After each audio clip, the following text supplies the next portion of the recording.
I don't think you can argue in good faith that this bill will reduce CPI. That's just not a plausible argument. And the vast majority of the bill, like you said, are subsidies for clean energy, which are basically handouts to special interests in the donor class and the Democratic Party. Let's just itemize some of these things. So the largest single outlay, $60 billion, is for, quote, environmental justice initiatives to address the unequal effects of pollution on low-income communities and communities of color. This includes $3 billion to invest in community-led projects in disadvantaged communities and another $3 billion to support neighborhood equity, safety, and affordable transportation access. Another $30 billion shoveled to states in the form of grant and loan programs for states' electric utilities to advance the green energy transition. $30 billion for additional production tax credits to accelerate domestic manufacturing of solar panels, wind turbines, batteries, and critical minerals processing. So that's basically going to companies, right? $20 billion in loans to build new clean vehicle manufacturing facilities across the U.S., and $2 billion to revamp existing auto plants to make clean vehicles. $20 billion for the agricultural sector to, quote, curb emissions. $3 billion to reduce air pollution at ports. $10 billion investment tax credit to manufacturing facilities for things like electric vehicles, wind turbines, and solar panels. This seems redundant to the $30 billion outlay I just mentioned, but it's another giveaway to Democratic donors. And wouldn't that be good for, Chamath, wouldn't that spending be good for energy independence in addition to climate? Because we've been talking about being energy independent. If we have more EVs, more batteries, more solar, that's a good thing, right? We want to be energy independent. So this seems like we get two wins, or possibly three. One, we get economic activity. Two, we reduce our dependence on foreign oil. And three, we stop burning a hole in the ozone and increasing the temperature of the planet. It seems like three good things.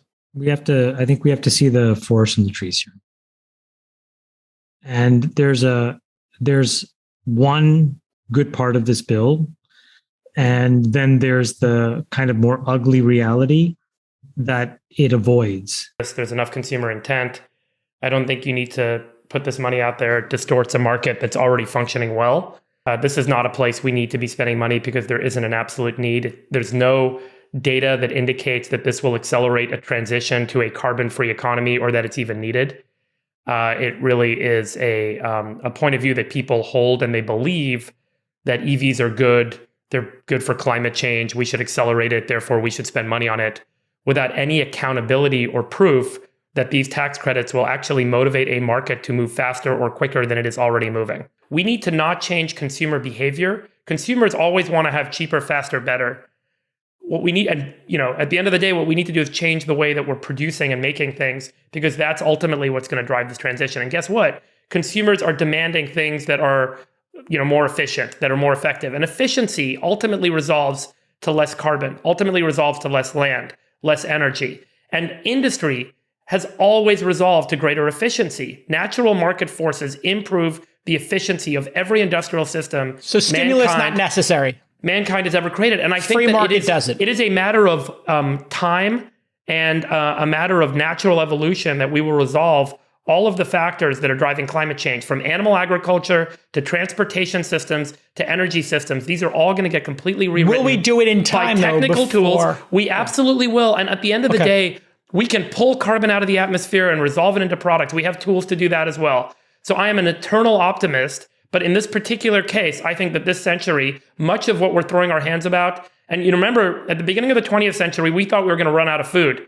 Then suddenly we invented the Haber-Bosch process and created fertilizer out of air. It was an incredible, incredible invention that saved mankind. We have had time and time again in the history of humanity these thoughts that we're in an existential crisis. We thought we would have peak oil, and we have had these points of view that we're in an existential crisis and humanity is about to end. And every single time, we figured out a way out of it. And we didn't figure out a way out of it because the government came along and said, here's a tax credit. And we've gotten sick and we've gotten drunk on government spending. And we think that it is the solution to every problem we have as a species. You know what the biggest solution to our problems is? Our ingenuity. And then let the markets figure it out. Consumers are smart. Businesses are smart. They will figure out ways to resolve these solutions. They don't need to have these handouts. And suddenly it was the multiple of 100 billion and the multiple of a trillion. And this expectation now, we've kind of reset the clock, and everything now is in what multiple of 100 billion or what multiple of trillion we're going to spend on stuff. And no one's even batting an eye at the size of these the bills anymore.